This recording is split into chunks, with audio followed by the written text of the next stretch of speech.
Mars 2020 is a Mars rover mission by NASA's Mars exploration program that includes the Perseverance rover and the Ingenuity helicopter drone.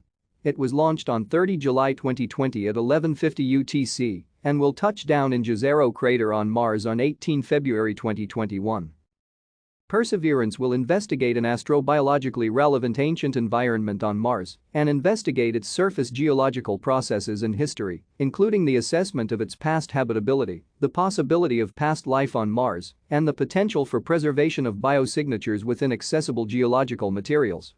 It will cache sample containers along its route for retrieval by a potential future Mars sample return mission. The Mars 2020 mission was announced by NASA on 4 December 2012 at the fall meeting of the American Geophysical Union in San Francisco.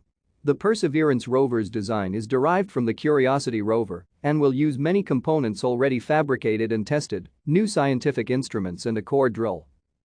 Mars 2020 was the third of 3 space missions sent toward Mars during the July 2020 Mars launch window, with missions also launched by the national space agencies of the United Arab Emirates and China.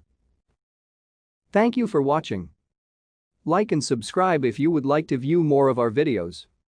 Have a nice day.